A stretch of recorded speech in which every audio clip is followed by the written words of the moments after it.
ভারত ও পাকিস্তান আবারও যুদ্ধের কিনারা থেকে ফিরে এসেছে, কিন্তু পারমাণবিক শক্তিধর দুই দেশের এবারের 4 দিনের সংঘর্ষের পেছনে ছিল অনেক নতুন দ্বন্দ্ব।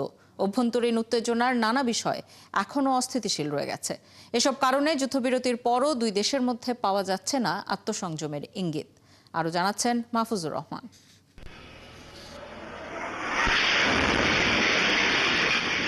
ভারত পাকিস্তানের এবারের সংঘাতে নতুন প্রজন্মের সামরিক প্রযুক্তির ব্যবহার আকাশপথের লড়াইয়ে চমকে দেওয়ার মতো উচ্চতায় নিয়ে গেছে। আধুনিক অস্ত্রে সজ্জিত ধারাবাহিক বিমান হামলা ও যুদ্ধবিমান বিধ্বংসী পাল্টা আঘাত এবারের সংঘর্ষের মঞ্চ প্রস্তুত করে দিয়েছে। এই সংঘাতে প্রথমবারের মতো ক্ষেপণাস্ত্র ও ড্রোন সীমান্ত পেরিয়ে ভারত ও পাকিস্তানের অভ্যন্তরে ঢুকে পড়ে। সিল্কোর সিল্ক অ্যান্ড শাইন, যাতে আছে আর্গান অয়েল ও ওট প্রোটিনের গুডনেস, যা আপনার চুলকে রাখে হেলদি অ্যান্ড শাইনিং। সরাসরি আঘাত হানে বিমান ঘাঁটি ও প্রতিরক্ষা স্থাপনায়। এতে দুপক্ষ থেকেই ভয়াবহ হুমকি সহ সামরিক বাহিনী সর্বোচ্চ সতর্ক অবস্থানে চলে যায়।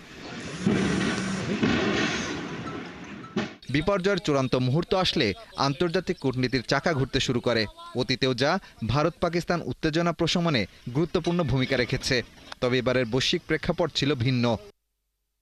ইতিহাস ঘাটলে দেখা যায় ভারত পাকিস্তান সংঘাতের অনেকগুলোই শেষ পর্যন্ত থেমেছে বাইরের দেশের হস্তক্ষেপে।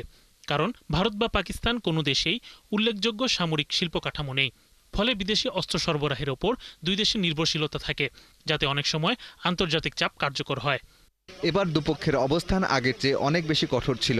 বিশেষ করে ভারত দেখাতে চেয়েছে পূর্ববর্তী সংঘাতগুলোর চেয়ে ভিন্ন কোনো ফলাফল আদায় করা সম্ভব কিনা। ভারত সরকারের মধ্যে এবার প্রবলভাবে একটি মনোভাব দেখা গেছে। সেটি হলো পাকিস্তান যেন এমন না মনে করে যে তারা সহজে পার পেয়ে যাবে বা পাল্টা জবাব দিতে পারবে। এটা নিঃসন্দেহে উত্তেজনা বৃদ্ধির একটি কারণ। দুই পক্ষই মনে করছে সংঘাত এমনভাবে শেষ হতে দেয়া যাবে না যাতে অন্য পক্ষ ভাবতে পারে তারা কোনোভাবে সুবিধাজনক অবস্থানে পৌঁছেছে। বিশ্লেষকরা বলছেন, সাম্প্রতিক সংঘাতে ভারত আত্মবিশ্বাসী ও আক্রমণাত্মক হিসেবে নিজেদের উপস্থাপন করতে চেয়েছে এবং সম্ভবত পাকিস্তানের সাথে নতুন এক পর্যায়ের প্রতিরোধ ক্ষমতা প্রতিষ্ঠা করেছে। তবে যেভাবে যুদ্ধের পরিস্থিতি এগিয়েছে তাতে প্রায়োগিক বা কৌশলগত স্তরে উন্নতির কোনো লক্ষণ দেখা যায়নি। আদৌ কোনো রাজনৈতিক বা কৌশলগত সুবিধা পাওয়া গেল কিনা সেটি আমরা ভারতের ভবিষ্যৎ ইতিহাসের উপর ছেড়ে দিয়েছি। এরপরও এর মাধ্যমে দুই দেশের মধ্যকার 6 বছরের তুলনামূলক এক শান্তিপূর্ণ পর্বের সমাপ্তি ঘটেছে, যেখানে ভারত পাকিস্তানকে আন্তর্জাতিক অঙ্গনে বিচ্ছিন্ন রেখে কাশ্মীরে সামরিকীকরণ আরও জোরদার করেছে। মাহফুজুর রহমান, ৭১।